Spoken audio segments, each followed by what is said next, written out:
Hello, I am Rafiq Ahmed. I welcome you all in this class of real analysis. In last video 14b,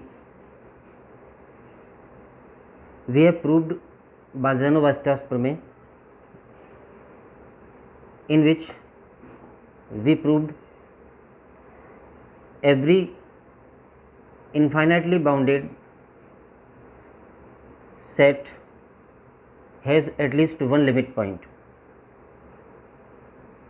और उससे पहले हमने limit point को अच्छी तरह समझा था और नेबरहुड पढ़ा था। नेबरहुड यानी किसी बिंदु का प्रतिवेश। आज हम पढ़ने जा रहे हैं isolated point, derived set and closure of a set. Isolated point क्या होता है, पहले वो समझें।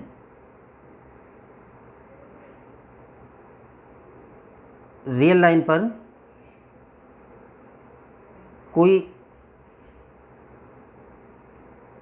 सेट S है, that is S is a subset of R।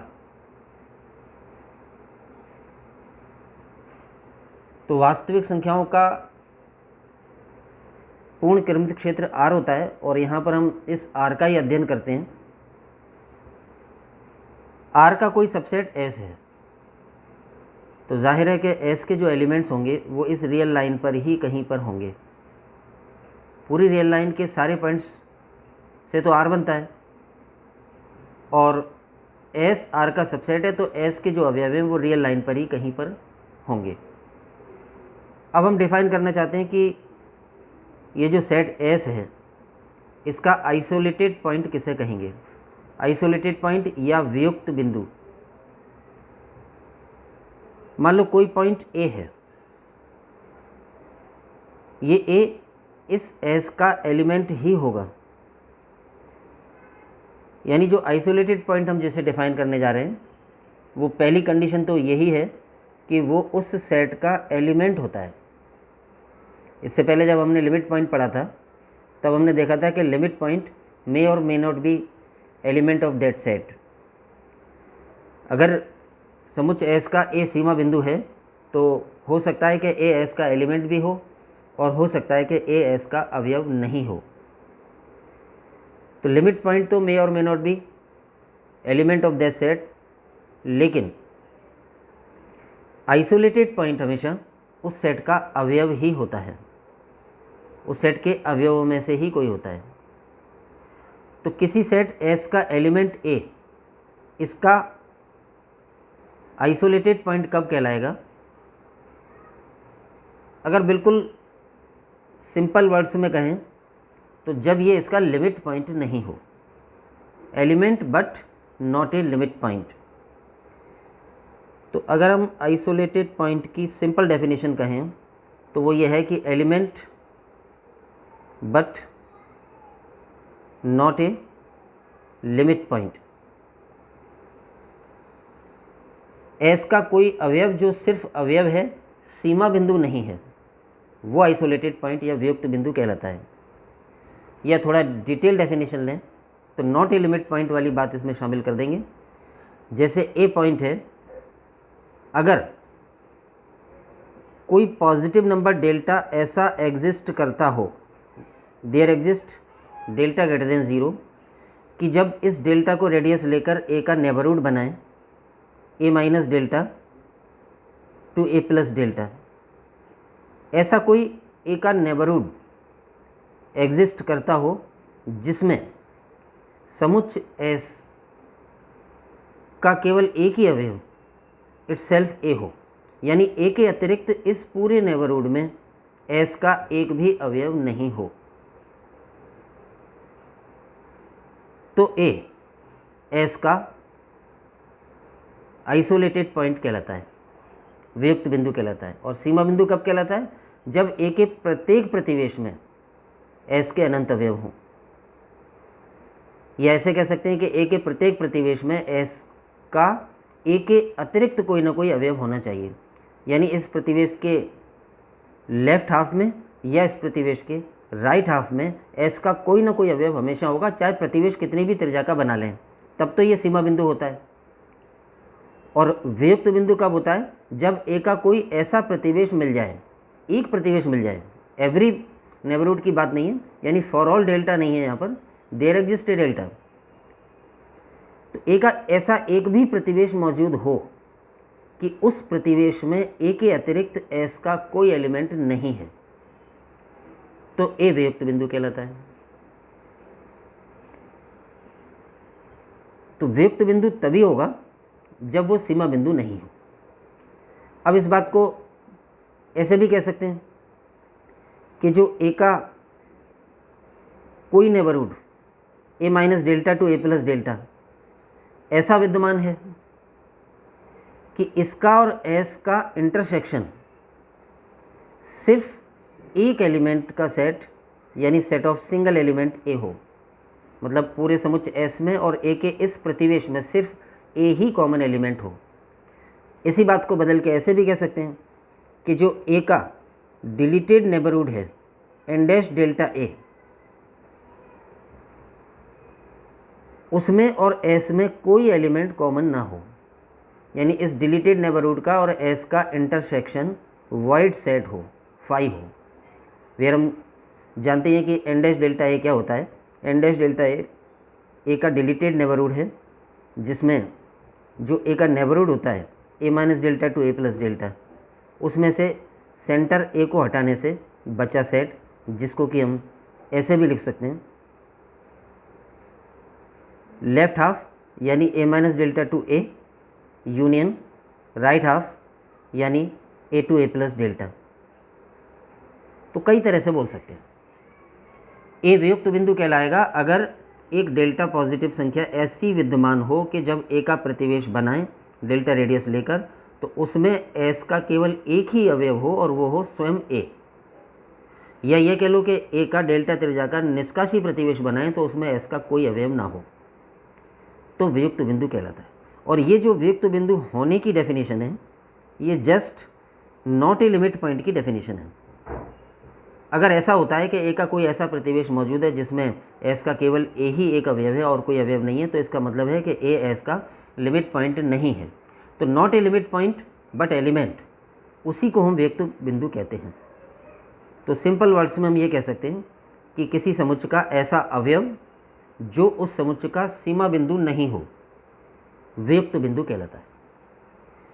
तो ये तो हो गई आइसोलेटेड पॉइंट की डेफिनेशन को सिस्टमेटिकली हम अभी लिख भी लेंगे, लेकिन उससे पहले हम पढ़ें व्युत्पन्न समुच्चय या डेराइव्ड सेट।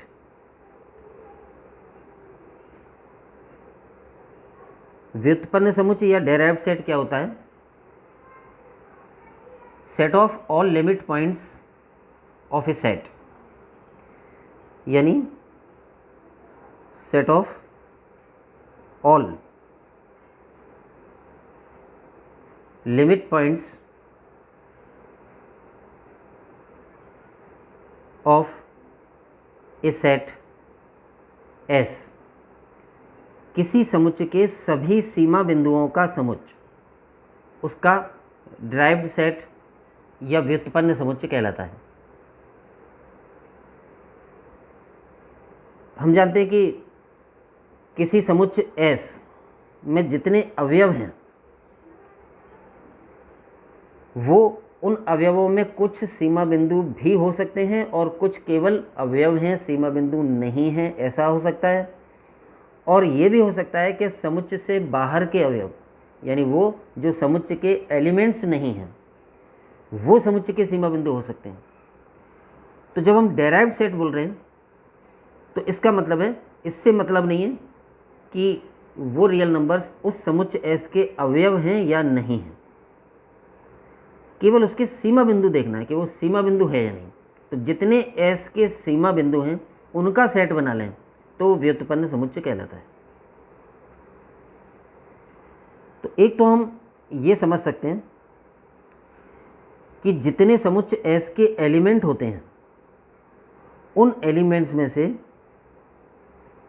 कुछ तो लिमिट पॉइंट होते हैं या हो सकते हैं और बाकी सब आइसोलेटेड पॉइंट्स होते हैं।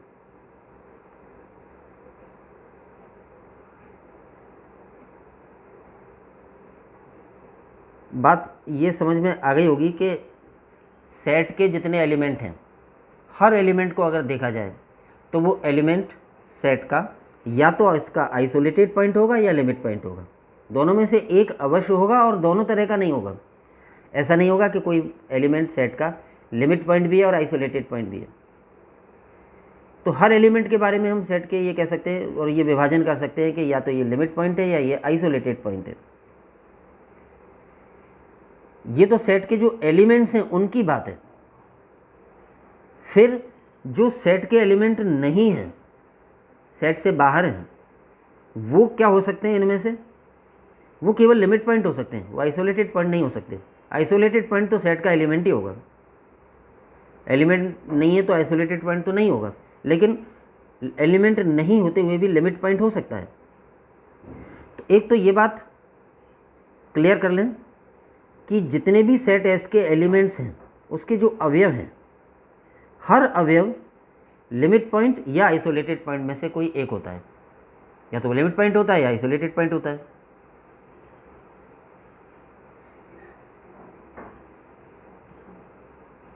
अब डेराइव्ड सेट जो है उसमें क्या होगा? ओनली लिमिट पॉइंट रख लेंगे उसके एलिमेंट्स।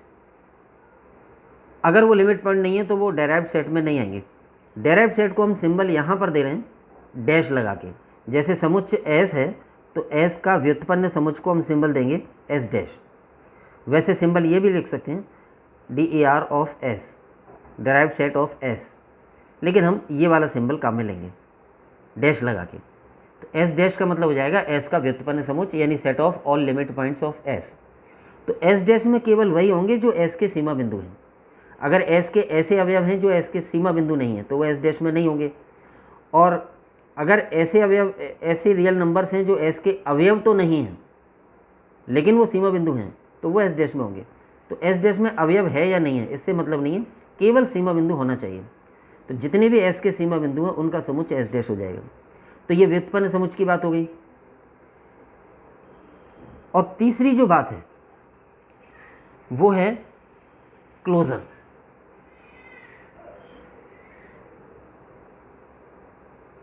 क्लोजर या संवरक ऑफ ए सेट। जब हमने डेराइव्ड सेट समझ लिया तो संवरक समझना बहुत आसान है।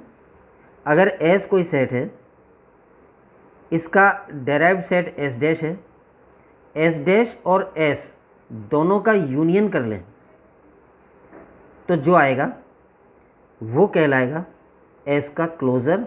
और एस के क्लोजर को हम सिंबल देंगे एस बार। यानी किसी समुच्चय का संवरक क्या हो गया? उस समुच्चय के सभी अवयव और उस समुच्चय के सभी सीमा बिंदुओं को मिला दो। उस समुच्चय और उस समुच्चय के सभी सीमा बिंदुओं का समुच्चय का यूनियन जब कर लेंगे तो एस डैश आ जाएगा। इस बात को ऐसे भी समझ सकते हैं कि समुच्चय एस में तो जितने अवयव हैं वो तो सब रखे ही जाएं। एस के जितने ऐसे सीमा बिंदु हैं जो एस से बाहर हैं, यानी वो एस के सीमा बिंदु तो हैं परंतु एस के अवयव नहीं हैं, उन्हें भी एस में मिला दो तो जो बनेगा वो संवरक कहलाएगा। अभी हम इन तीनों डेफिनेशंस को लिखें भी, सिस्टमेटिक इन डेफिनेशंस को कैसे लिखेंगे और फिर इनके कुछ एग्जांपल्स भी लेंगे। एक बार यहाँ हमने जो समझा है उसको मैं रिपीट कर दूँ। लिमिट पॉइंट हमने पढ़ ही लिया था, ऐसा पॉइंट जिसके हर नेबरहुड में समुच्चय के इनफाइनाइट एलिमेंट्स हों। फिर हमने आइसोलेटेड पॉइंट पढ़ा, ऐसा पॉइंट जो लिमिट पॉइंट ना हो, वो समुच्चय का अवयव तो हो परंतु लिमिट पॉइंट ना हो। और तीसरी बात, व्युत्पन्न समुच्चय या डेराइव्ड सेट। एक समुच्चय के जितने लिमिट पॉइंट्स हैं केवल उनका समुच्चय बना लें, ओनली लिमिट पॉइंट्स का सेट, तो वो व्युत्पन्न समुच्चय कहलाता है। और क्लोजर में समुच्चय के अवयव एंड लिमिट पॉइंट दोनों आके मिल जाते हैं, यानी सेट के सारे एलिमेंट्स और सेट के सारे लिमिट पॉइंट्स का यूनियन, समवरक हो जाता है। तो जाहिर सी बात है कि समवरक में क्या क्या होंगे, उस सेट के all limit points and all isolated points. एक बार दोबारा सुने इस बात को। What is a closure? Closure is the set of all elements and all limit points of a set. जबकि डेराइव्ड सेट क्या है? Only set of limit points. तो डेराइव्ड सेट एस डैश और क्लोजर एस बार, इसमें ये फ़र्क है कि डेराइव्ड सेट में तो केवल सीमा बिंदु होते हैं और क्लोजर में सीमा बिंदु और अवयव सब होते हैं, उस समुच्चय के सभी अवयव और उस समुच्चय के सभी सीमा बिंदु। तो ये तीन जो शब्द हमने यहाँ पर डिफाइन किए हैं, इनकी डेफिनेशन सिस्टमेटिकली कैसे लिखी जा सकती है वो ये है। पहला, व्युत्पन्न समुच्चय या डेराइव्ड सेट। तो इसकी डेफिनेशन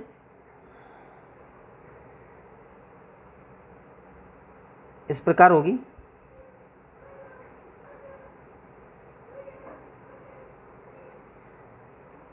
किसी समुच्चय एस सबसेट ऑफ आर के सभी सीमा बिंदुओं का समुच्चय एस का व्युत्पन्न समुच्चय कहलाता है और उसको डैश द्वारा डिनोट करते हैं।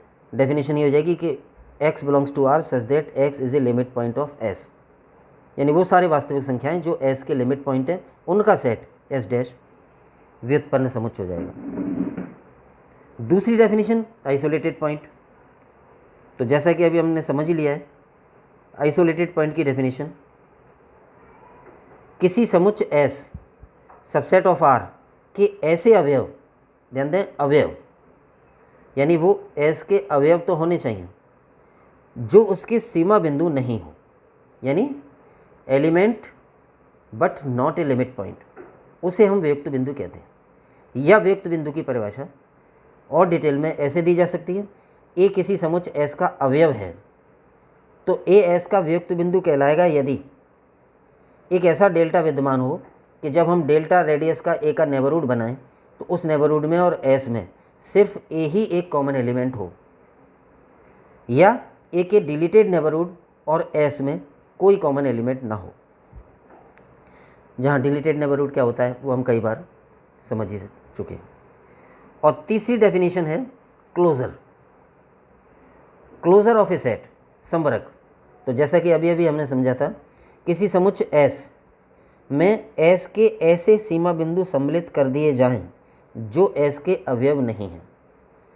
हम जानते हैं कि लिमिट पॉइंट S का अवयव हो भी सकता है, नहीं भी हो, तो जितने लिमिट पॉइंट ऐसे थे जो S के अवयव नहीं थे उन्हें भी S में मिला दिया जाए, यानी S में जितने अवयव हैं वो तो रखे ही जाएं और S से बाहर जितने S के लिमिट पॉइंट थे वो भी S में मिला दिए जाएं, तो जो सेट प्राप्त होगा वो S का क्लोजर कहलाता है। या क्लोजर की डेफिनेशन ऐसे दे सकते हैं, S एवं S के व्युत्पन्न समुच्चय S डैश का संघ union S bar, that is S bar is equal to S union S dash, ये क्लोजर कहलाता है। तो S में तो सारे अवयव होंगे S के, जिनमें कुछ लिमिट पॉइंट भी हो सकते हैं, और S डैश में सारे लिमिट पॉइंट होंगे। अवयव एंड लिमिट पॉइंट सबको मिला दिया जाए तो जो बनेगा वो S बार समवरक हो जाएगा। तो ये समवरक की डेफिनेशन थी। इसके बाद इन तीनों डेफिनेशंस जो हमने यहाँ पढ़ी हैं उनको थोड़ा एग्जाम्पल से क्लियर करना चाहें तो ये सारे एग्जाम्पल हमने पहले भी लिए हैं नेबरहुड समझने के लिए या लिमिट पॉइंट समझने के लिए, इन्हीं को अभी थोड़ा रिपीट कर दें। परिमित समुच्चय n और z, इनके सभी अवयव वियुक्त बिंदु होते हैं। हमने ये पहले भी समझा था कि परिमित समुच्चय का कोई सीमा बिंदु नहीं होता है, कैपिटल N और कैपिटल Z का भी कोई सीमा बिंदु नहीं होता है। तो जितने उसमें अवयव हैं वो जब सीमा बिंदु नहीं होते हैं तो वियुक्त बिंदु ही होंगे। या अलग से समझें कि वियुक्त बिंदु कैसे होगा, जैसे हम कैपिटल N को लें और कैपिटल N में एलिमेंट 1 2 3 एंड सो ऑन ये होते हैं। अब जैसे हम समझना चाहें कि कैपिटल N का अवयव 3, इसका आइसोलेटेड पॉइंट क्यों है? पहली बात तो ये अवयव है, आइसोलेटेड पॉइंट अवयवों में से ही होता है। 3 अवयव है, लेकिन ये आइसोलेटेड पॉइंट या वियुक्त बिंदु क्यों है? क्योंकि ये सीमा बिंदु नहीं है। या ये कहो कि 3 को सेंटर मानकर हम चाहे कोई सा भी प्रतिवेश बनाएं, उस प्रतिवेश में, या ये कहें कि 3 को सेंटर मानकर एक छोटा प्रतिवेश ऐसा बनाना संभव है जिसमें n का केवल 3 के अलावा कोई अवयव नहीं होगा, अकेला 3 होगा, इसलिए वियुक्त बिंदु है। वियुक्त बिंदु की परिभाषा हमारा है। और इसी प्रकार हम देख सकते हैं कि n के जितने भी एलिमेंट्स हैं वो सब इनके वियुक्त बिंदु हैं, सीमा बिंदु इनमें से कोई भी नहीं है। Similarly z set of all integer या कोई फाइनाइट सेट, जैसे ए कोई फाइनाइट सेट है, उदाहरण के लिए उसमें 3 अवयव हैं 1 2 3, तो ये तीनों ही इसके वियुक्त बिंदु हैं, इनमें से कोई भी लिमिट पॉइंट नहीं है। तो एक तो ये कि फाइनाइट सेट का कोई लिमिट पॉइंट नहीं होता है, यानी फाइनाइट सेट के सारे एलिमेंट्स उसके वियुक्त बिंदु होते हैं। सिमिलरली n और z के सभी अवयव उसके वियुक्त बिंदु होते हैं, उनमें सीमा बिंदु कोई नहीं होता है। नेक्स्ट पॉइंट q की बात करें। q जो कि set of all rational numbers होता है। हमने पहले भी देखा था कि जो q है उसकी वास्तविक संख्या के किसी भी छोटे से छोटे पार्ट में अनंत परमेय और अनंत अपरमेय संख्याएं विद्यमान होती हैं। तो q के अवयव रियल लाइन पर सब जगह मौजूद हैं, हर एरिया में मौजूद हैं। अगर a कोई q का अवयव है यानी परमेय संख्या है, तो ये q का सीमा बिंदु होगा, क्योंकि a के हर नेबरहुड में q के अनंत अवयव मौजूद होंगे। यानी सारे q के जो एलिमेंट्स हैं वो तो लिमिट पॉइंट होते ही हैं। अगर a q का एलिमेंट है then a is limit point. लेकिन जो q के अवयव नहीं है, जैसे अपरमेय संख्या है, वो भी q के सीमा बिंदु होते हैं। जैसे √2 अपरमेय संख्या है, तो ये q का एलिमेंट तो नहीं है, परंतु ये q का सीमा बिंदु है, क्योंकि इस √2 को सेंटर मानकर कितनी भी त्रिज्या का प्रतिवेश बनाएं तो उस प्रतिवेश में q के अनंत अवयव मौजूद रहेंगे। तो हर वास्तविक संख्या, चाहे वो परमेय हो चाहे अपरमेय हो, q का सीमा बिंदु होती है। या ये कहो कि जो परमेय है वो तो क्या है, q के अवयव भी हैं और सीमा बिंदु भी हैं, और जो अपरमेय हैं वो q के अवयव नहीं हैं, सीमा बिंदु हैं। तो अगर हम q का डैश बनाना चाहें, q का व्युत्पन्न समुच्च, इसके केवल सीमा बिंदुओं का समुच्च, तो पूरा r प्राप्त हो जाएगा, क्योंकि सभी होते हैं इसके सीमा बिंदु। और अगर हम q का संवरक बनाएं q बार, तो वो q यूनियन q डैश होता है, तो उसमें q के अवयव q डैश के अवयव, तो ये भी संपूर्ण r आ जाएगा। फाइनाइट सेट a है, उसका डैश अगर बनाएंगे, अगर a फाइनाइट सेट है और उसका डैश बनाएंगे, डैश मतलब इसके सीमा बिंदुओं का समुच्च, तो इसका कोई सीमा बिंदु नहीं होता, तो फाइनाइट सेट का डैश रिक्त हो जाएगा।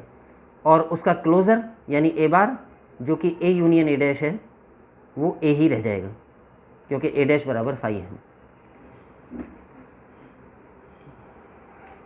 ये हमने एग्जांपल्स देखे। इसके बाद क्लोज्ड इंटरवल और ओपन इंटरवल के बारे में भी देख लें। अगर S एक ओपन इंटरवल है, ओपन इंटरवल ए बी, हम जानते हैं कि ओपन इंटरवल ए बी में जितने भी एलिमेंट्स हैं वो सब तो इसके सीमा बिंदु हैं ही, और इसके 2 सीमा बिंदु ऐसे भी हैं जो इसके अवयव नहीं हैं, ए तथा बी। तो अगर हम इसका एस डैश बनाएंगे, इसके सभी सीमा बिंदुओं का समुच्च, तो ये सभी एलिमेंट और ये दोनों, तो हो जाएगा क्लोज्ड इंटरवल ए बी। और जब इसका क्लोजर बनाएंगे एस बार, तो एस और एस डैश का यूनियन, तो एस यूनियन एस डैश, तो वो क्लोज्ड इंटरवल ए बी ही आ जाएगा।